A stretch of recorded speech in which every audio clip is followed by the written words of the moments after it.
अब कोई भी प्रधानमंत्री, मुख्यमंत्री या मंत्री अपना रसूख जेल से बरकरार नहीं रख पाएंगे।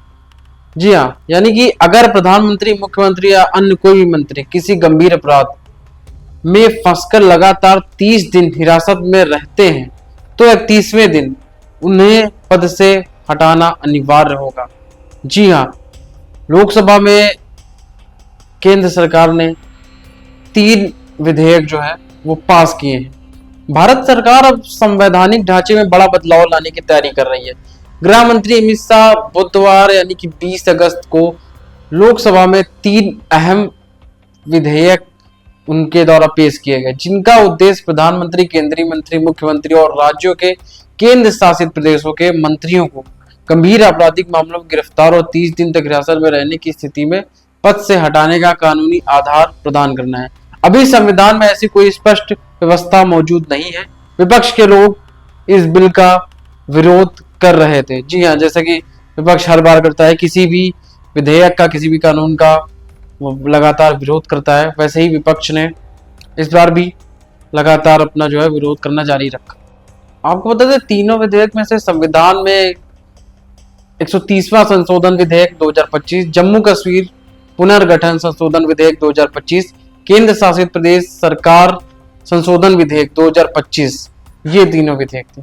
नए कानून के दायरे में आने वाले पदाधिकारी कौन कौन से हैं वो हम आपको बता देते हैं।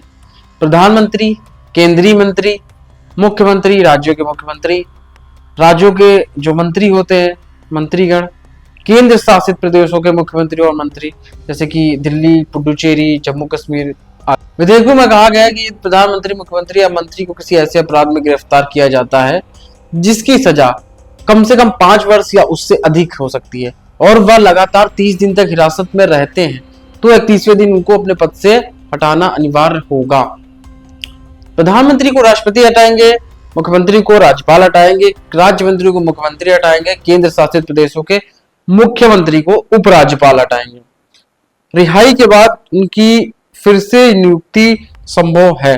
विधेयक में यह भी प्रावधान है कि यदि मंत्री या मुख्यमंत्री हिरासत से रिहा हो जाते हैं तो उन्हें दोबारा पद पर नियुक्त किया जा सकता है, यानी कि हटाना केवल हिरासत की अवधि के दौरान ही बाध्यकारी प्रावधान होगा। आपको बता दें, मंत्री अमित शाह के अनुसार वर्तमान संविधान में मंत्रियों को गंभीर आरोपों पर हिरासत में होने पर हटाने का कोई प्रावधान नहीं है। यही कारण है कि अब संविधान के अनुच्छेद 75, 164 और 239 में संशोधन प्रस्तावित किया गया है। इसके अलावा हम आपको बता दें कि अनुच्छेद 75 प्रधानमंत्री और केंद्रीय मंत्रियों से संबंधित है, अनुच्छेद 164 राज्यों के मुख्यमंत्री और मंत्रियों से संबंधित है और इसके अलावा अनुच्छेद 239 दिल्ली के मुख्यमंत्री और मंत्रियों से संबंधित पेश किए जाने वाले 3 विधेयक ये हैं। अमित शाह ने लोकसभा सचिवालय को पत्र लिखकर सूचित किया कि मौजूदा सत्र में 3 विधेयक पेश किए जाएंगे।